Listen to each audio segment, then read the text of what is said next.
Всем здравствуйте, кого интересуют развалившиеся катализаторы Kia Rio, Солярисов, перегрев и масляное голодание. Я снимал видео 4 года назад примерно.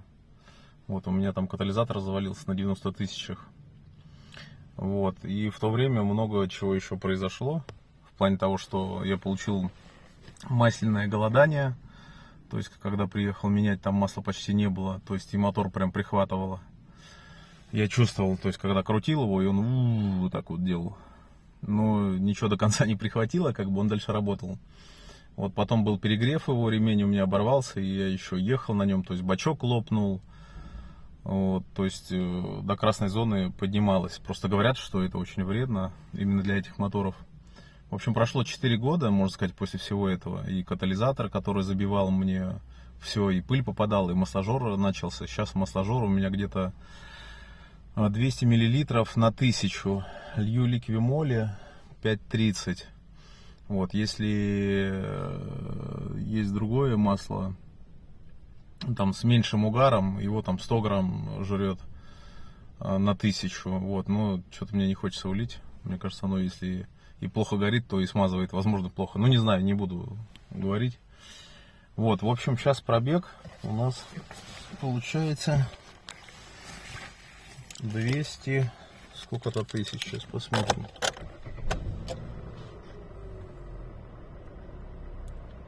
224 тысячи.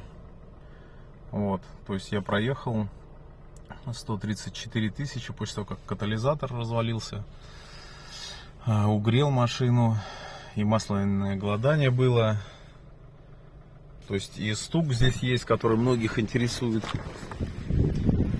потому что машина громкая, скажем так. Можете послушать, кого интересует. Это двигатель прогретый. Тут масло у меня, крышка сочится.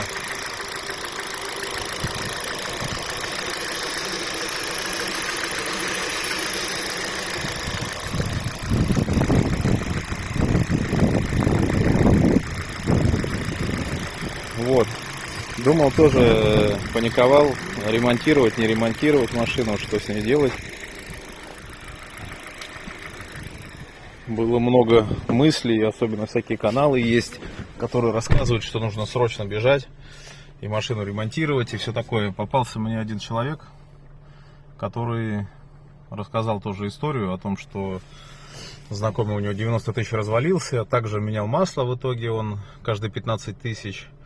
И гонял еще 100 тысяч, и у него мотор только тогда встал. Но человек как бы не жалел машину, масло лил какое придется, и каждые 15 тысяч. То есть я после этого масло меняю каждые 5-7, максимум 8 тысяч. То есть и то, если я лью ликвимоли, то это 7-8 тысяч. Если не получилось купить ликвимоли, а какое-то другое масло, то не больше 5. Вот, фильтры стараюсь покупать оригинальные. В общем, ничего не делал. Все ездит. Вот, и тот человек мне посоветовал что-то, говорит, попробуй убей еще этот мотор.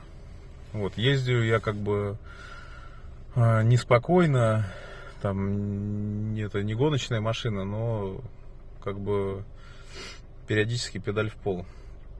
Вот, и при всем при этом как бы все пока что работает. Эндоскопию так у меня не получилось сделать. То есть камера туда залазили, но камера оказалась неповоротная, только цилиндры показала, которые в нагаре все были. Но это было 4 года назад. Я думаю, там и задиры есть, и хона там нет, наверное, скорее всего. Вот, но особо даже желания и смотреть туда нету. Как бы ездит машина и ездит. Конечно, периодически думаю, что все, вот скоро ей хана. Но нет, она ездит и ездит. То есть, как бы, это видео для тех, кто паникует.